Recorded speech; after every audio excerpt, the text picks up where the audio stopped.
Okay, now let's talk about the word cinematic. How's it going? My name is Dylan and welcome back to the channel. Today I wanted to show you and talk about how cinematic shots are created and different ways you can do it with any camera you have. I think on YouTube especially, the word cinematic has been used way too much and has caused many people to believe that it's just, what you see here on YouTube as slow motion, when it's really much more than that. Don't get me wrong, there are many great YouTubers on here that know how to really get that cinematic shot without using slow motion, but I think people are just confused by the term and don't really know what it means to get a cinematic looking shot. It's not just shooting things and putting in slow motion, and honestly it doesn't even have to do anything with that. As you see in movies, slow motion really isn't used that much. Recently, YouTube recommended me a video called The Most Beautiful Shots in Movie History 2, and I saw the first part many years back before I even picked up a camera, and after watching the second part, I really felt inspired to make this video. I wanted to go more in depth about why we see these shots as really cinematic or just beautiful in general, and see how we can achieve that even with the cheaper cameras that we have. Because not everyone has an expensive cinema camera, and I don't think you absolutely need these cameras in order to achieve that look. Now, what makes these shots cinematic?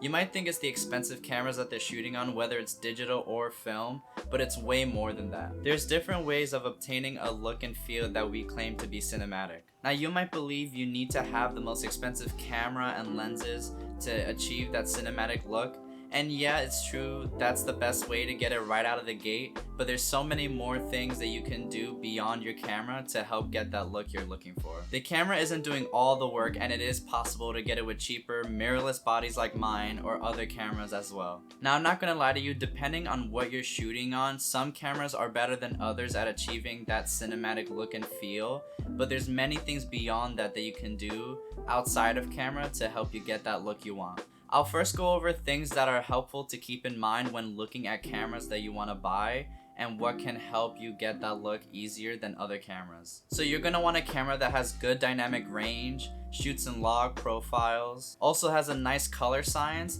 and also you have to decide on which lenses you're going to shoot on because it gives you different looks depending on what you're going for. A good dynamic range in a camera is really important because then your camera can really see a lot of things in the highlights while also maintaining the shadows and not losing too many details in either one. And log profiles allow you to get more dynamic range within your camera compared to like a natural color profile or anything else like that. Color science is also important. It's not like a main thing, but Canon is known for having nice skin tones, while Sony and their S-Cinetone is really good at getting that like movie feel right out of the gate.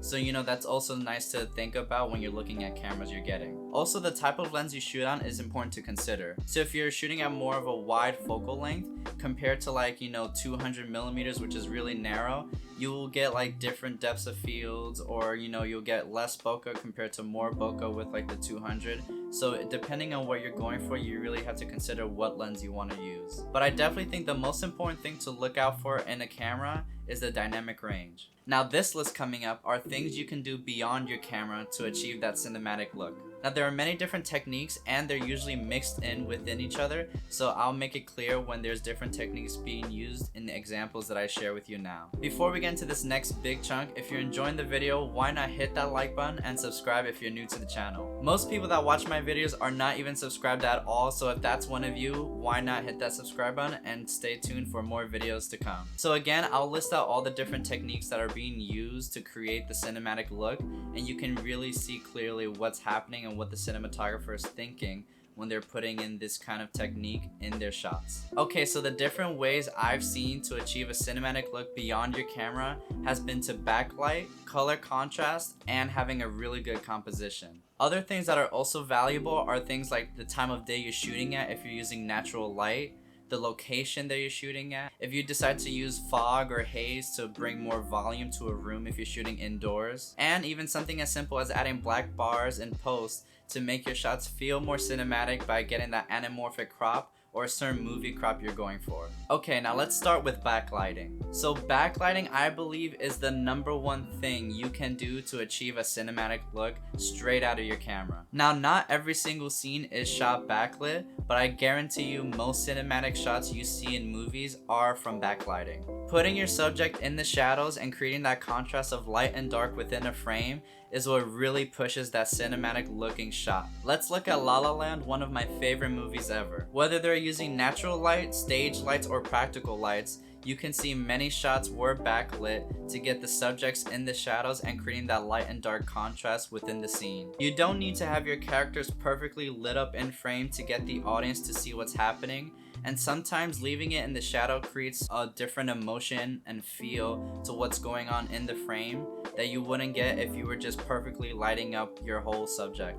Having that contrasting lighting setup can change the emotions your audience will experience and leads to less flat lighting in frame. Even in animated movies, you can see how this technique is used, like for example in Toy Story 4 here in this frame right now. The light is coming from behind Woody, the character in frame, and it helps bring out the tones and feeling that he's experiencing in that moment. Now another thing that goes hand in hand with backlighting is color contrast. Many times colors are used to accentuate a certain emotion within a frame, so it really gets the audience feeling what you want them to feel. Or it can really just add more to the scenes and make moments even more incredible when you just add simple colors to them. Or colors can just really add more to the scenes and make moments even more incredible than they would have been without it. Once again, with La La Land, you can see how colors are used to express the relationship between Mia and Sebastian and how they grow and separate throughout the entire movie. Here's other examples where color is used to add more to the frame or even separate the background from what's happening with the characters up in front. Now the third thing that ties everything together is having a good composition. I think everything always comes back to this one thing, because depending on what you decide to let in your frame or out can really change the whole mood and feel of the shot. Also, different compositions can lead to seeing things from a different perspective as well. I could keep going back to La La Land and other examples I've shown,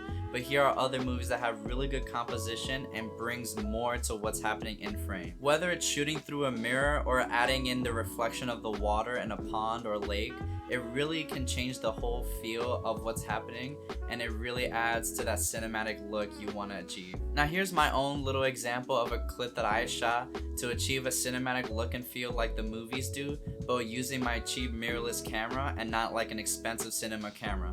I hope you can see the different techniques that I've used in this clip, from backlighting and getting a good composition to achieve that cinematic look and feel that I was going for. Let me know what you guys think of that little clip I shot, if you think it was cinematic or other things I can work on to improve. Next time you watch a movie or a show, whether it's animated or not, look and see the different techniques that they use to get a cinematic feel in their shots. It's incredible to see how these techniques are used over and over again to achieve these looks, but you can never really tell because it's so seamless, and that's what really gives you that cinematic feel. Whether if the shot is backlit or the time of day that they're shooting at, if they added colors or not, or what they did to achieve that look. And that's pretty much it. I hope you guys enjoyed the video. If you did, make sure to leave a like and subscribe if you're new to the channel. If there's other ways you think that you can achieve a cinematic look that I didn't mention in the video, comment them down below, and I'll see you guys in the next one.